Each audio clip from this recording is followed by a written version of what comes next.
Assalamualaikum warahmatullahi wabarakatuh. Terima kasih sebelumnya saya sampaikan kepada yang telah memberikan kami sedikit waktunya untuk menonton ataupun menyaksikan video yang kami buat, di mana video ini adalah bagian dari tugas yang diberikan oleh Bapak Safari Hasan selaku dosen pengajar keagamaan Prodi S1 Kebidanan yang ada di IPK Pertiwiata.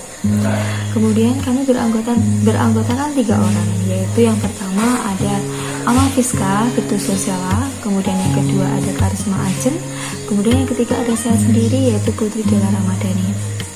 Baik, langsung saja tema yang akan kami sajikan yaitu mengenai akhlak, dimana akhlak ini adalah bagaimana kita berakhlak sesuai dengan agama, kemudian yang nantinya juga akan berdampak pada bidang kesehatan sesuai dengan apa yang kita tempuh sekarang, apa yang kita pelajari sekarang. Baik, akhlak itu adalah bentuk jamak dari khuluq yang berartikan sebuah tingkah laku ataupun perilaku ataupun tabiat seseorang. Kemudian secara etimologis, akhlak itu pun adalah kekuatan jiwa yang mendorong seseorang untuk melakukan sesuatu perilaku yang spontan. Dan akhlak pun adalah kualitas dalam diri seseorang yang sudah melekat pada jiwa. Kemudian akhlak itu pun ada 2, yaitu akhlak yang baik ataupun mahmudah dan akhlak yang buruk ataupun mazmumah. Dan akhlak yang baik ataupun yang buruk itu nantinya pasti akan mendapatkan balasannya yang sesuai dengan apa yang kita perbuat. Pada Quran surat Az-Zalzalah surat 7 sampai dengan 8, bahwa barang siapa yang mengerjakan kebaikan seberat biji zarah pun, niscaya dia ataupun Allah akan memberikan balasannya. Dan barang siapa yang mengerjakan kejahatan sebesar biji zarah pun, niscaya dia akan memberikan balasannya pula. Begitupun syarat ataupun ciri-ciri dari akhlak ini, yaitu terjadi secara spontan dan terus-menerus. Contohnya seperti apa? Contohnya seperti kita mengerjakan sholat sunnah, puasa sunnah, ataupun sedekah, dan lain sebagainya. Akhlak baik yang bagaimana kita akhlak baik kita kepada Allah itu ada bermacam-macam. Yang pertama yaitu bagaimana akhlak kita dalam membenarkan berita yang datang dari Allah Subhanahu wa Ta'ala. Jadi seseorang itu tidak boleh bimbang, tidak boleh ragu dalam kepercayaannya, dalam kepercayaan dan kebenarannya dengan mendengar berita yang datang dari Allah gitu. Jadi nggak boleh bimbang, tidak boleh ragu dalam berita yang disampaikan oleh Allah. Kita harus percaya dengan kebenarannya.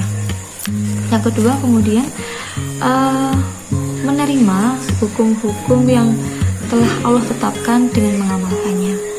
Jadi ketika seseorang menolak hukum Allah, itu sama saja seseorang itu telah mengingkari ataupun sombong, tidak mau mengamalkan, tidak mau mengamalkan ataupun menyepelekan pengamalannya.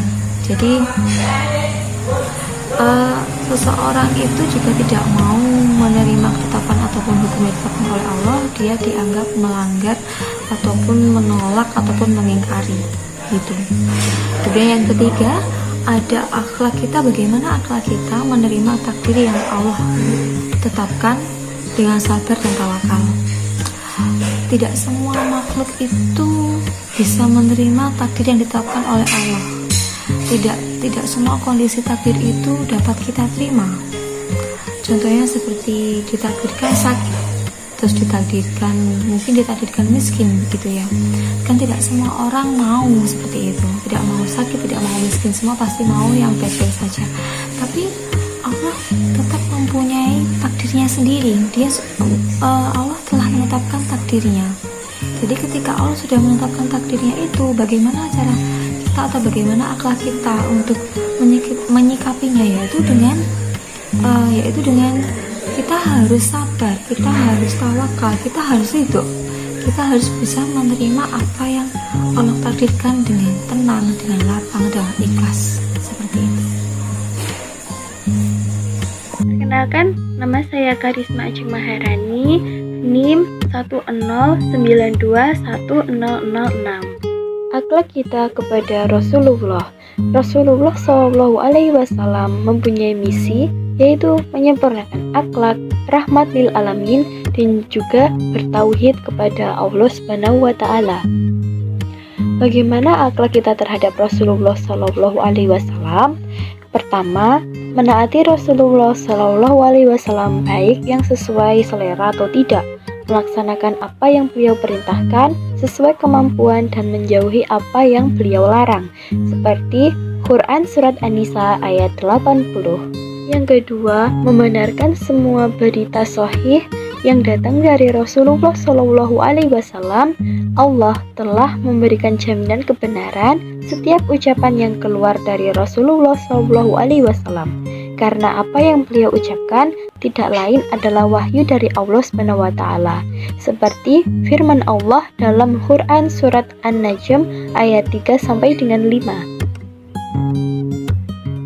Yang ketiga, yaitu mendahulukan perkataan Rasulullah SAW di atas perkataan manusia, dan membatasi diri beramal sesuai dengan sunnahnya.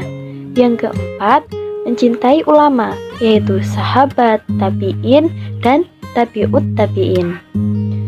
Yang kelima, yaitu beramal hanya dengan tuntunan Rasulullah SAW. Bagaimana akhlak terhadap sesama dan lingkungan? Kewajiban bagi seorang muslim terhadap seorang muslim ada 6, yaitu 1. Jika berjumpa mengucap salam. 2. Jika diundang maka datangilah. 3. Jika meminta nasihat maka berilah nasihat.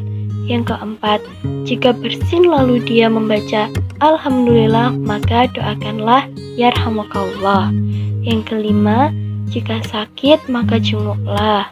Yang keenam, jika meninggal maka antarkanlah jenazahnya, seperti dalam hadis riwayat Bukhari Muslim. Perkenalkan, nama saya Ama Fiska Virtu Sosela Andir Suseno, NIM 109210003. Akhlak baik terhadap manusia dibagi menjadi beberapa, yaitu yang pertama, kepada diri sendiri, contohnya seperti sabar, pemalu, suka memaafkan, dan lain-lain. Yang kedua, terhadap orang lain, contohnya memaafkan, berjabat tangan, menepati janji, dan lain-lain. Selain ada akhlak baik, ada juga akhlak tercela yang dibagi menjadi beberapa, yaitu yang pertama, terhadap diri sendiri, contohnya boros, serakah, membanggakan diri, berburuk sangka. Kedua, terhadap sesama, contohnya bergibah, adu domba, menipu, dan lain-lain. 5 akhlak meraih akhlak mulia. Yang pertama, hendaknya seseorang memperhatikan dalil Al-Quran dan Sunnah yang berkaitan dengan akhlak yang terpuji. Yang kedua, berteman dengan orang-orang salih yang berakhlak mulia. Yang ketiga, hendaknya seseorang memperhatikan apa akibat dari akhlak yang buruk. Yang keempat, hendaknya kita senantiasa menggambarkan dalam benak akhlak Rasulullah SAW. Yang kelima, senantiasa berdoa meminta kepada Allah Subhanahu wa Ta'ala agar dianugerahi akhlak yang mulia. Terima kasih telah menonton video dari kelompok kami. Jangan lupa like dan share. Wassalamualaikum warahmatullahi wabarakatuh.